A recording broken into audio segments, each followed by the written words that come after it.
Hi guys, what's up? Happy Monday. Hope everyone had a good weekend. Today I want to talk about an objection where I see a lot of people struggle with. The objection of I will get back to you or let me get back to you. How do you respond to a comment, to an objection like that?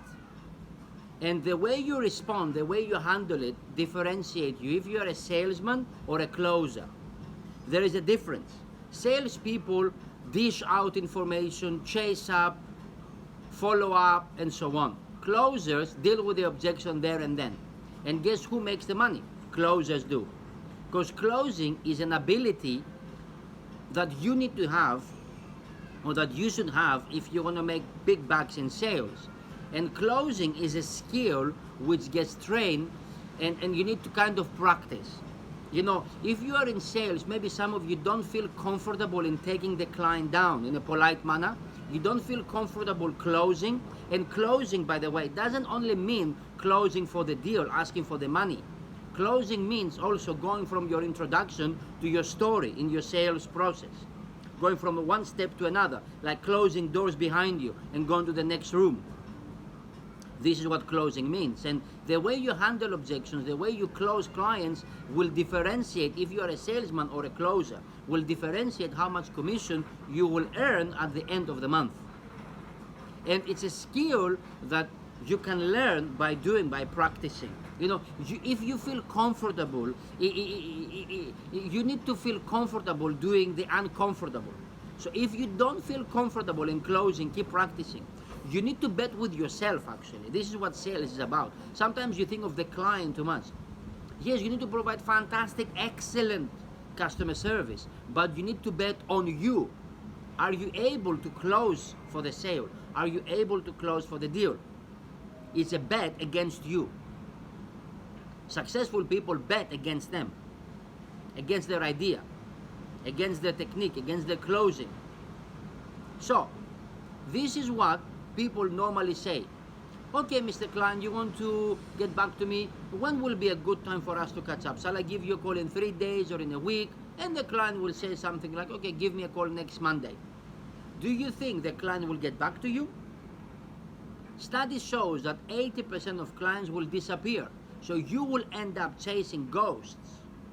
You're gonna waste your time chasing ghosts and wasting your time rather than spending your time with qualified prospects, with hot leads. How to handle it? And by the way, if you handle it the way I just explained you, you're automatically downgrading yourself. Because it's just being a chaser. How to handle it? You need to, again, to be very polite but very direct with the client.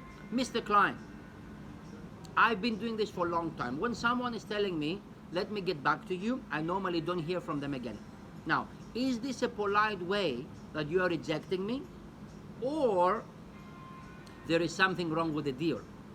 Is it the product is not a fit? The price is too high? The functionalities, what is it?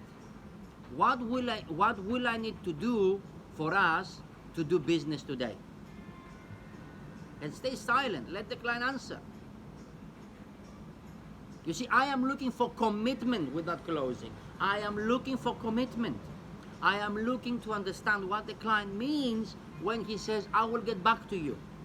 And if the client says, Evan, I'm not interested, is not a fit, is not what we're looking for, is totally out of budget, and you can feel that the client is really, really not interested, thank you very much, Mr. Client, for being honest with me. Have a fantastic day. Close it, move on to another client.